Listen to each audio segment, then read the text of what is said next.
Campbell, and I'm going to be telling you about a recent story that has happened to me in the last 2 weeks at work. So one of my current patients has invited me to a life event, and this has never happened before, so this is a first, but I'm going to give you the story on how everything came through. First, let me give you a little background on what I do. So I work at a certified hand rehabilitation center, so I am not a certified hand therapist, but I am a hand therapist. I am a CODA, so I implement treatment and make sure patients are increasing strength, increasing functionality, making sure they're reaching their goals and getting ready for discharge, whether that be to return back to work or to their daily activities of everyday life. With that, I see my patients probably 1 to 2 times a week. Sometimes I see them for 2 weeks, sometimes I see them for 4 months, and sometimes I see them for over a year. So it all kind of just depends on their condition and how their progress is going.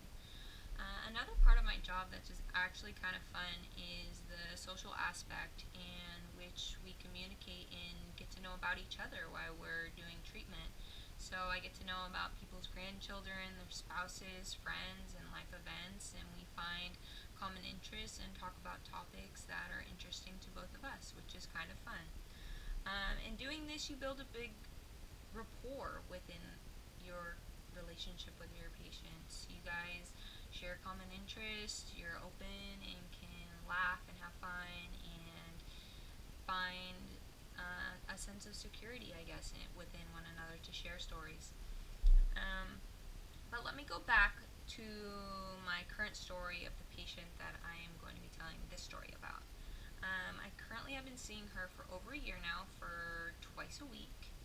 And our conversations are just like any, very fun, open, but at the same time very professional to make sure we are keeping everything on the realm of what they need to be.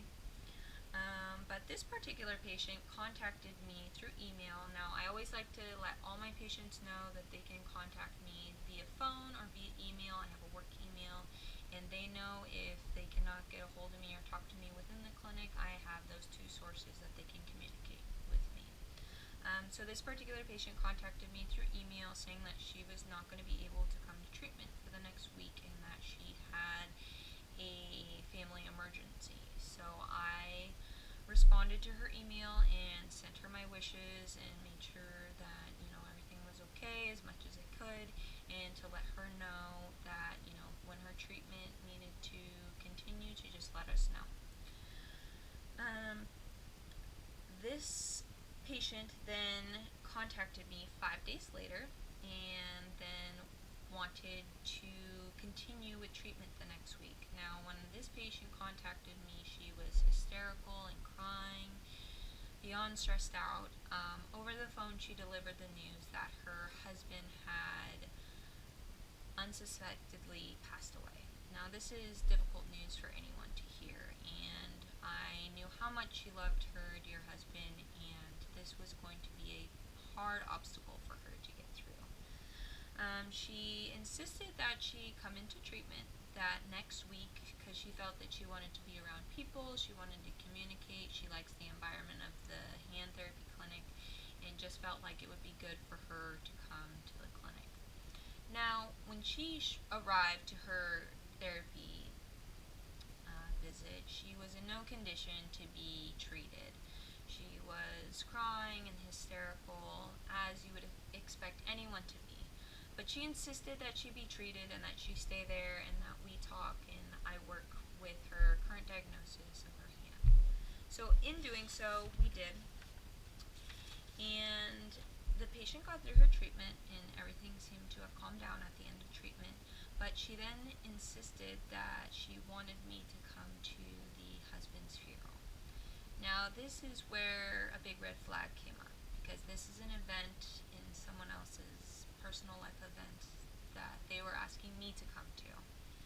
Now, I have never thought or done anything with patients outside of the work environment ever, so I needed to process what was being asked of me. Once I received the invitations 2 days later, I had to respectfully decline. Now, Knowing boundaries is an important part of our profession. It's not easy, but you have to know where to draw the line and where you stand within the profession and within the society and with our patients. So I did have to let the patient know that I am there to talk at any time during treatment visits and that I'm there for her at any of those times, but I was still unfortunate not able to make it to her husband's funeral. The patient seemed to understand but said she still had wished that I would be there for the funeral to support her, which was hard for me to hear, but at the same time, I knew I was making the right decision. So, this being my story, communication is key. You need to make sure that on both ends you do relay what you are feeling and what you feel comfortable with, because in the end, a decision is based on what you decide to do and how you decide to direct your own professions. So that's my story. Thank you for listening.